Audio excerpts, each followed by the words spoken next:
Could cattle mutilations be related to disease? Could the cattle mutilation phenomenon be a covert operation to monitor disease? Well, that is the idea put forward by Colm Kelleher in this paper from NIDS. So let's talk about it. Get in here. This is Jack with Cosmic Road. I talk about UFOs and the paranormal. Please hit like and subscribe and let me know what you think in the comments below.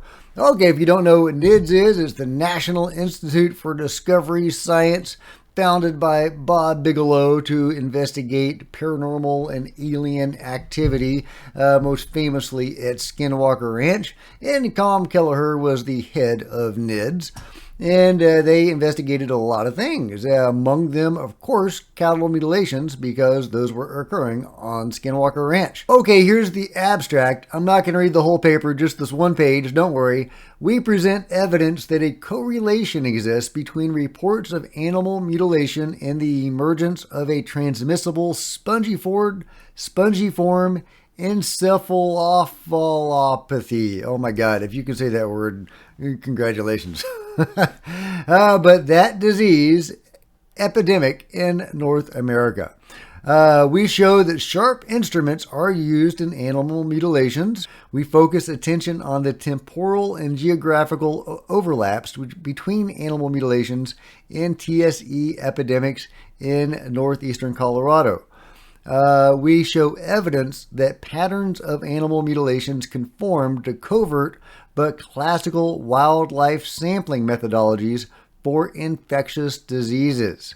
We show evidence in support of an epidemic of prion disease that is both a subclinical in cattle and clinical in deer/elk in North America.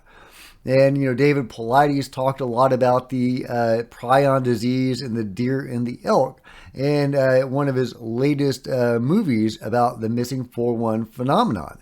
And he links the two phenomenon together.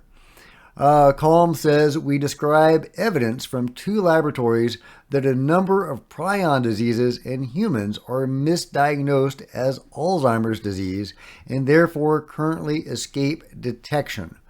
Okay, so that's all I'm going to read there, but I'll link to it and you can read the rest of it at your leisure.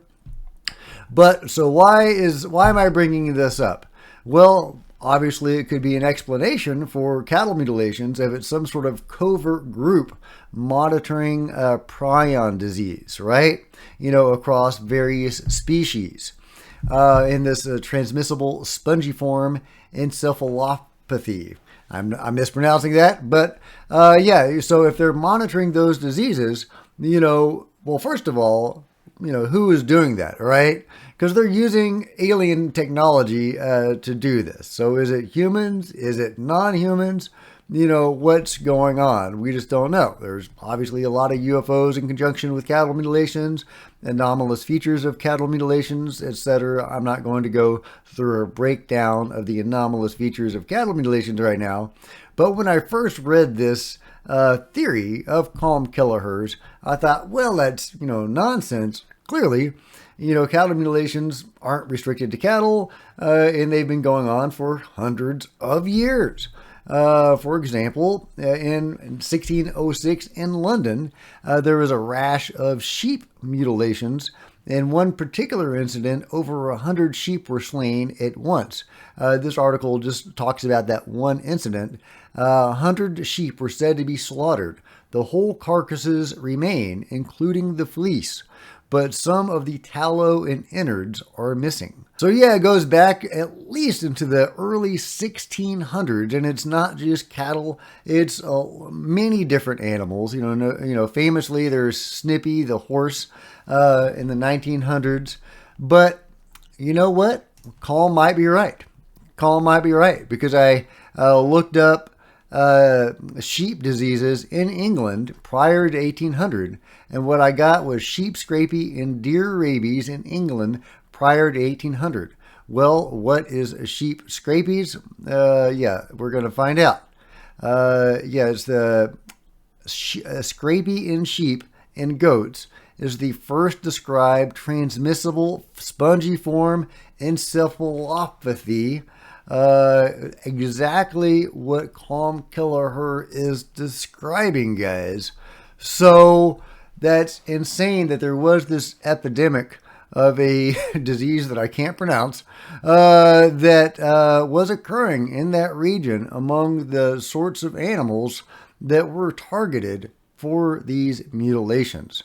Obviously, it wasn't humans doing this unless it was humans with time travel technology. Time travel does come up again and again in the research. So maybe the control group does have access to time travel technology. Would they have gone to London in the 1600s to mutilate some sheep to check out on this disease? Does that make any sense? Not really, but then again, we don't really know what they're all about.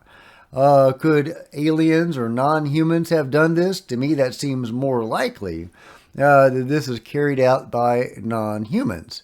And it's, again, barring time travel, it's really the only thing that makes sense. Because it does go back for hundreds of years, and it's just as anomalous back then as it is today. So what is going on, guys? Are aliens monitoring disease, and that's at least one explanation for cattle mutilations? I think this is super intriguing and something really to think about. But I'll be curious to get you guys' thoughts. So let me know what you think about this in the comments below. And if you've enjoyed this very short video, please give me a big thumbs up. I sure would appreciate it. Smash the like and the subscribe button and the bell to be notified of future videos. You don't want to miss a thing. Join me on social media, Facebook and Twitter, links below. Love to see you guys there. If you wanted to support Cosmic Road in an even bigger way, please consider buying a coffee mug or a t-shirt in the merch store below, or by becoming a channel member. Channel members are rock stars, and I really appreciate you guys' support. Thank you. Meanwhile, there are plenty of other videos on the channel, and I'll see you guys next time. This is Jack with Cosmic Road, signing out.